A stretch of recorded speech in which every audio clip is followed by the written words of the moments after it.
this has to do with Abercrombie & Fitch. The company is failing miserably, okay? Just to give you specific numbers, in 2009, Abercrombie & Fitch only made $254,000. That's what they netted, okay?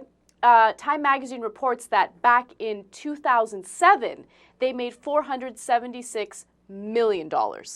All right, so obviously they need to find a different sales model, either lower the prices of their ridiculously expensive clothes, maybe not pay their CEO so much, but it turns out that they're paying their CEO a ridiculous amount of money. His name is Mike Jeffries, and he had been spending about $1.3 million a year on personal travel.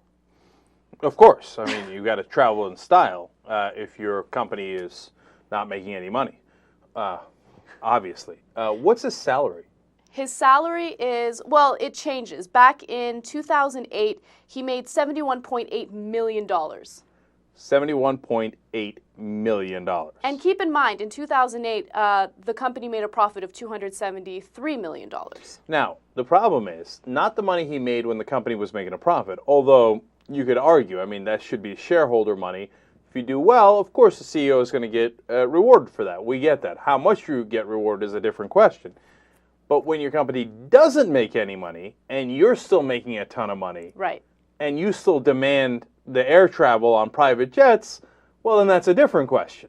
So, but luckily, don't worry, they took away his private jet. Right, but not really. But. Right, okay, so this is the most crazy idea ever, okay? So this is what they did. They decided to give him a $200,000 personal travel allowance per year. Oh my, first of all, that is egregious. How can you travel for just $200,000 in a year? I mean, come on. But since he agreed to that, they decided, okay, we're going to give you a large lump sum of $4 million. Which doesn't make any sense, right? Because he was already spending $1.3 million a year on personal travel. And then he said, okay, fine, you could take that away. Just give me $200,000 a year. And on top of that, give me one large lump sum of $4 million. For the next 4 years. Right. So first of all, if you do the math on it, they're hardly saving any money at all. In fact, because of other circumstances, you're making a case that they're going to lose money on this deal.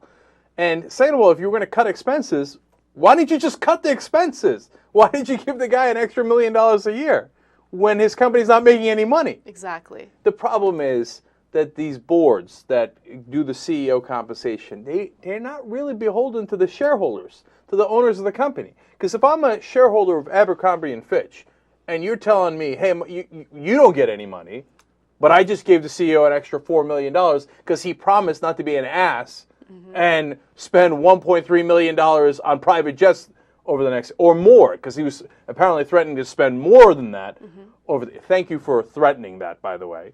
Okay. Seriously, I mean, it what a makes no classy guy. sense. It makes no sense. And then, of course, when you ask him about this, they'll say, oh, capitalism.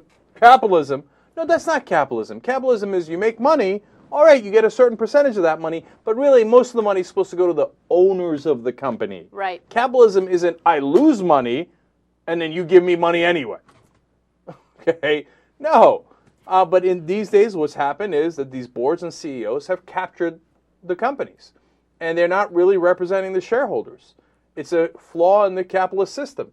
We need to have boards that actually represent the owners. If you don't, the CEOs, the executives, and the boards are going to rob these companies blind. It happens in finance, where Bob Rubin took home $126 million from Citigroup, and then Citigroup collapsed. They went bankrupt. But Bob Rubin already took it home. He was on the board. He was on the board for 8 years, right? And the same thing is happening at Abercrombie & Fitch, and the same thing is going to happen at all these companies. By the way, one more interesting tidbit on this story, okay? CEO Mike Jeffries was voted as one of the top 5 highest paid worst performers for the year of 2008 by Corporate Library. And what does the board do? They give him a $4 million bonus. Plus, he could only travel with a budget of $200,000 a year. That's absurd. I'm not sure I will spend $200,000 my whole life on travel. That includes planes, trains, and automobiles. Okay. And he's spending that per year and getting the bonus. It's crazy, man. Our system is busted. The entire system is epic fail. We have to fix it. One of the laws that you have to pass gives, and the funny thing is, Maxine Waters, one of the most liberal people in the whole Congress, is pushing for a law that allows shareholders to have better control of their boards. If you're a real capitalist, you would be 100% in favor of that law. Of course they should. If you're a shareholder of Abercrombie & Fitch, you should go ballistic over this. This guy should be fired, not rewarded.